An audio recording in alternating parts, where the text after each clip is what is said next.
Oscar, and you're ready to go.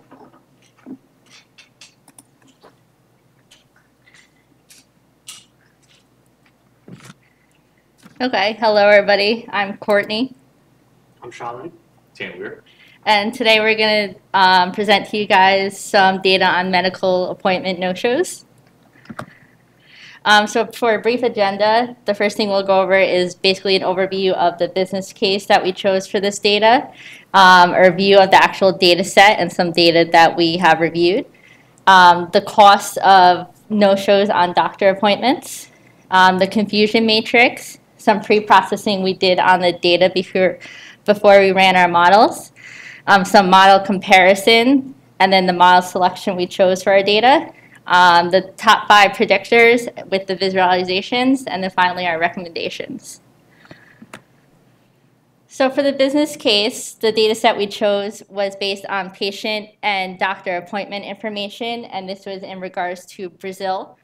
And the outcome to predict was the probability that a patient would most likely not show to an appointment.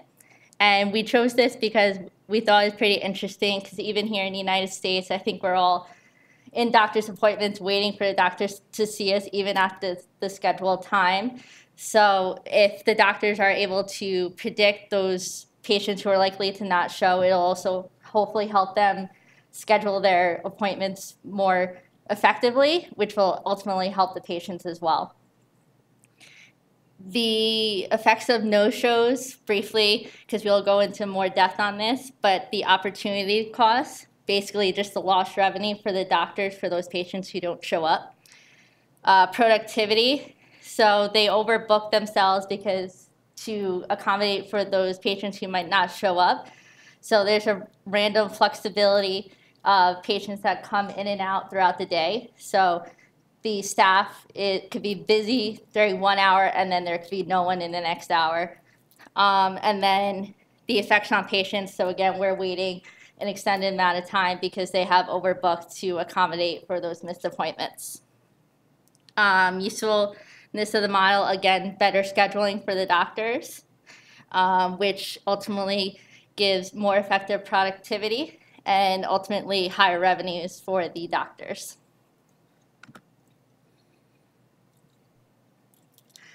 So the data, the model we want to do is a classification model. So we want to predict the probability that a patient will be a no-show on their appointment.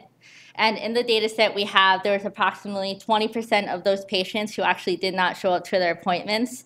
And this does have a large impact on the overall revenue for the doctors. Our class of interest is a no-show. So in our data, 1, which is true, would be a no-show, and 0 would be if they actually showed up to their appointment.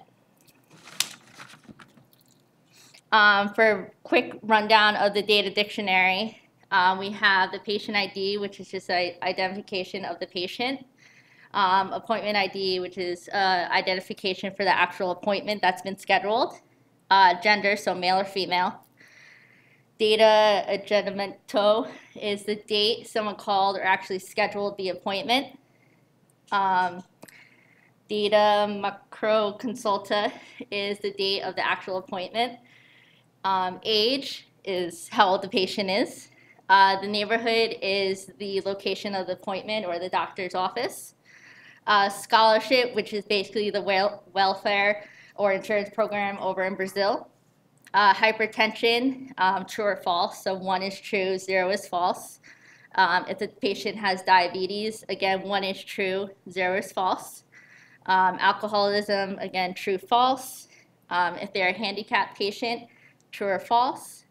SMS, or a text message that was received in regards to the appointment, again, true or false. And then lastly, the class of interest, which is the no-show. True is 1 and false is no. And now Cam Weir will go into the cost of the no-shows. All right, so before we delve into anything, we kind of want to run down the cost of no-shows. So in Brazil, it's actually they have a free healthcare system, so it's called the Unified Health System, or the Sistema Único de Saúde, as they call it. So this is basically it's free medical assistance for treatments and surgeries that's open to the public. And basically, I mean, we say it's free, but the government really pays for it. So that's the public side of it, and then we also have the private side. So if somebody is tired of going to the public places or like wants somewhat maybe better care, they could go to a private facility and try to get healthcare through there. And what usually happens is when patients skip their appointments and they don't show up, it significantly affects the resource planning, revenue, and productivity, as Courtney mentioned. And as well, that comes with opportunity costs because although whereas the free might be free for the patient, it's the government still has to pay for that. And same with the private care, the doctors in turn, if the patients aren't showing up, then that's cost or that's profit that they're missing out on. Furthermore, it actually affects the population even worse because they're in Brazil because healthcare is free.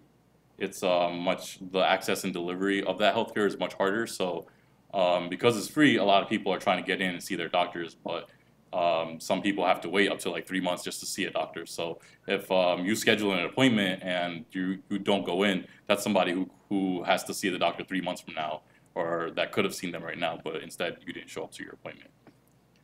And the average no-show rate within the United States was about 18%, and with our data in Brazil, it was very similar and close to that, which is about 20%. And we kind of sort of averaged out between the costs for each type of medical facility, and that cost per no-show. Well, that cost would be about in Brazilian it would be 310 reais. I think that's what they call it, Rias. Yeah.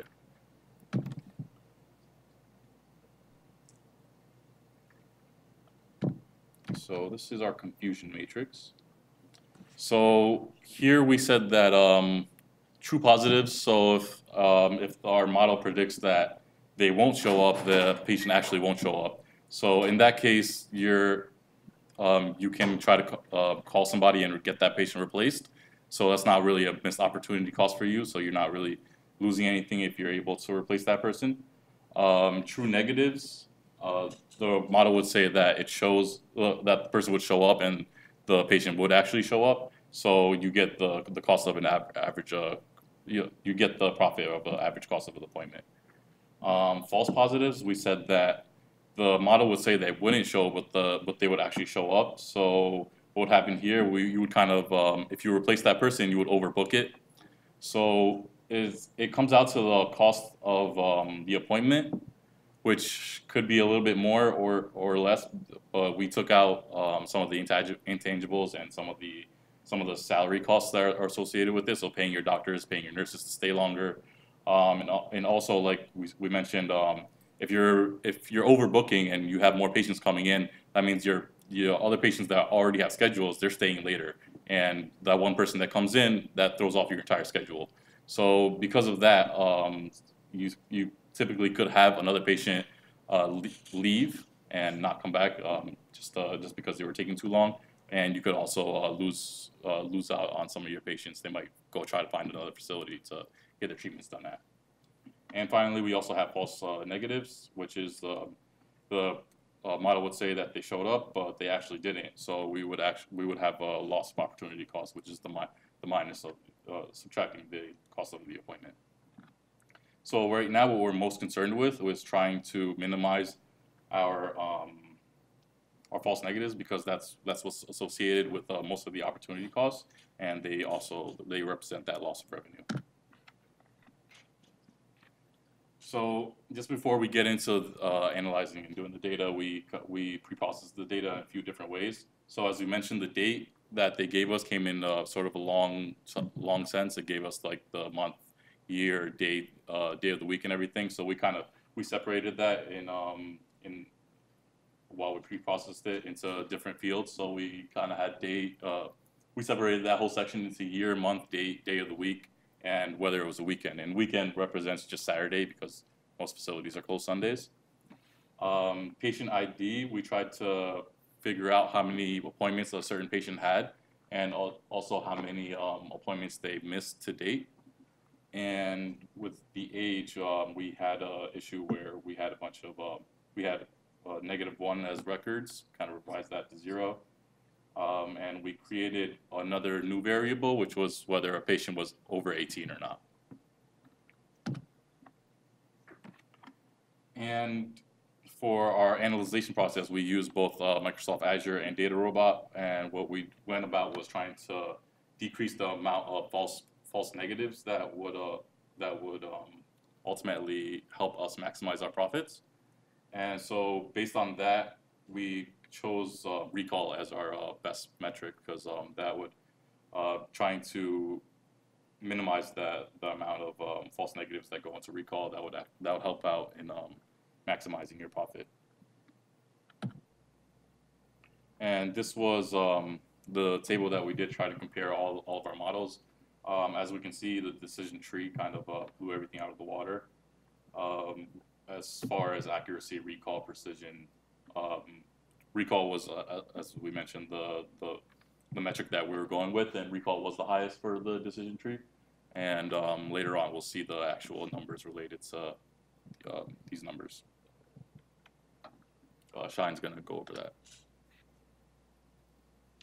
Okay, so the optimal model for this was the decision tree. You can see that decision tree gave us the highest payoff rate and the lowest loss for the false negatives compared to the other models that we built in Azure and DataRobot. So the top 5 predictors that we got was days since appointment scheduled. This is the variance between the appointment date and the scheduled date. The age, if the patient is 18 or older, gender, if the patient received SMS text as a reminder, and the day of the scheduled appointment, meaning which day it was scheduled, if it was Monday, Tuesday, Wednesday, or Saturday. So this chart shows the majority of the appointments are scheduled within 10 days of the appointment, and the probability of no-show increases as the days go up, meaning the variance between the appointment date and the scheduled date. The no-show versus 18 years of age. Majority of our patients in our data set were older than 18, and the probability of no-show is roughly equal between if the patient is 18 years older or under 18. The gender versus no-show, majority of our data set had females compared to males, and the probability was roughly equal to both males and females. So we can say that females are more health-oriented compared to males, as they see more doctors. The SMS text message, roughly 83% of patients did not receive a reminder before their appointment, and the probability of no-show is roughly 10% higher to patients higher when the patient did not receive a text compared to those patients who did receive the text message. This is the scheduled appointment day. Most of our appointments are scheduled between Monday and Wednesday, with only a handful on Saturdays. The probability of no-show is roughly equal throughout the days. And for Saturday, even though there's only 39, the probability of no-show is very high. And the recommendations. So the opportunity cost is too high for any no-shows. This could be improved if the doctors reach out to the patient at least a week prior to their appointments. If they could keep a list of patients waiting for the appointment or requesting earlier appointments available to schedule in event of any cancellations. They could possibly charge patients for missed appointments without any prior notice. They could probably discharge any patients if they continuously miss the appointments. And they could reduce the amount of time between setting appointment and the actual appointment date, meaning like if they could get the appointment probably before the 10-day period. They could possibly follow up with no-show patients to confirm the reasoning why they are canceling the appointments or not showing up, and schedule the no-show offenders during the non-peak hours, meaning providing them with a different time period. Any questions?